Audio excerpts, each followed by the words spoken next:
Good evening and welcome back to the news. The Ministry of Health says that since the beginning of this year, it has recorded a total of 18 cases of tuberculosis, of which 17 are males and 1 female. 6 new cases were recorded in September alone. That was last month. The ministry also said in a communique that it has registered 2 deaths caused by tuberculosis so far this year, and 9 of the 18 cases are persons who use drugs. It said that there has been a significant increase in the number of tuberculosis cases over the recent months. Tuberculosis, also known as TB, is an infectious disease caused by a bacteria, and it primarily affects the lungs but can also affect other parts of the body. TB is transmitted through the air when an infected individual talks, coughs, or sneezes. The European Union has added Seychelles plus 3 other small countries to its tax havens blacklist, but the anti-poverty group Oxfam slammed the toothless list. The issue was discussed during the EU-Seychelles political dialogue 2 weeks ago, and the European ambassador said the issue will be taken up during a forthcoming technical meeting. At the time, Seychelles was on a grey list. Now, an article from Agence France Presse says the list approved by EU finance ministers meeting in Luxembourg counts 16 jurisdictions deemed non-cooperative for tax purposes, particularly where it comes to sharing tax information. Countries on the list, which is updated twice a year, face limited sanctions, including being frozen out of European aid or development funding. Oxfam, a UK-based charity campaigning against poverty worldwide, criticized the list because it did not include countries like the United States and Britain. Oxfam EU tax expert Chara Putaturo asked, I quote, "For how much longer will the EU persist in this nonsense exercise? The EU cannot include its own member states on the list," unquote. The National Assembly has approved a bill that makes provision for employees to continue to be paid a 13-month salary, with 50% being mandatory and the other 50% based on performance appraisal. The Employment Amendment Bill 2023 was presented by the Minister for Employment and Social Affairs, Patricia Franco. The government intention was to pay the 13-month salary based entirely on performance appraisal as of next year. Minister Franco explained that the 13-month salary based on 50% mandatory and the other half based on appraisal will continue until 2025. As of 2026, the 13-month salary will entirely be based on performance appraisal. Fines collected from retail outlets that have contravened the maximum retail price on 14 basic commodities imported by STC is well over 67,000 rupees since the order was introduced in October 2022.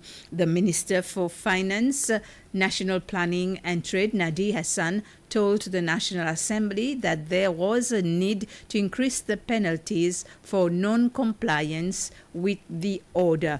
An amendment to the existing legislation has increased the fines from 5,000 to 25,000 rupees.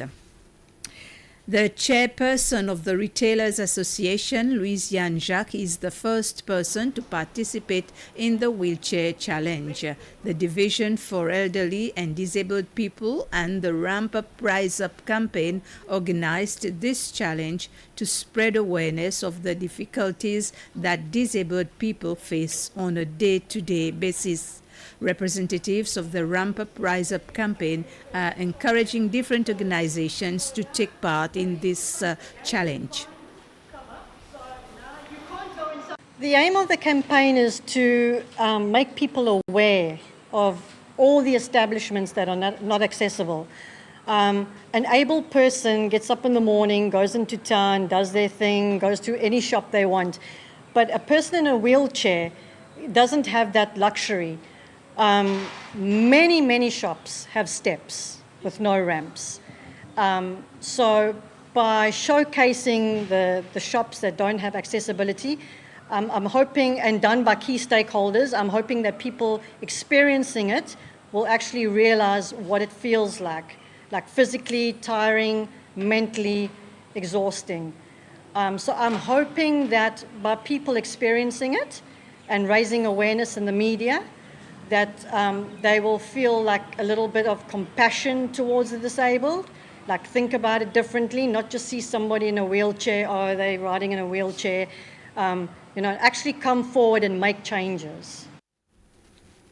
Seychelles citizens who are traveling to the United States for the first time will still have to travel to Mauritius to process their visa, while those who need to renew their visa will be able to do so through the consular services at the U.S. Embassy here in Victoria. It was the U.S. ambassador to Seychelles, Henry Jardine, who said this during an interview with the press in Victoria this morning. Mr. Jardine is here in Seychelles to introduce Mr. Adham Lufti, the new chargé d'affaires of the United States to Seychelles, who will be occupying the post for the next 3 years.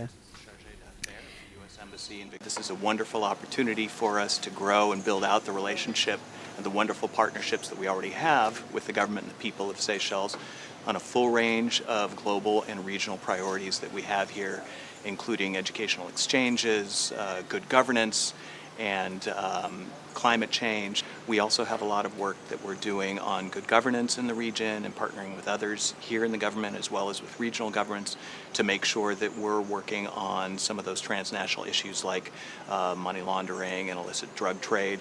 And I think there's room for us to be good partners in that. As Ambassador Jardine mentioned, we want to be the partner of choice. So those will be some of the priorities that I will take on as I move into this position.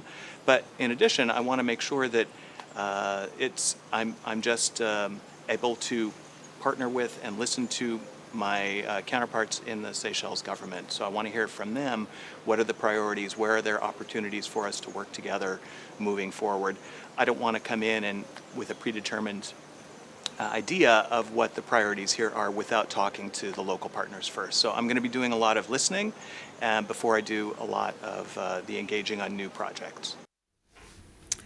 The duty-free shop at the airport arrival lounge reopened earlier this week. For a while now, it was under renovation, and it's been extended as part of the Civil Aviation Authority SCA's short-term plan in compliance with the international standard.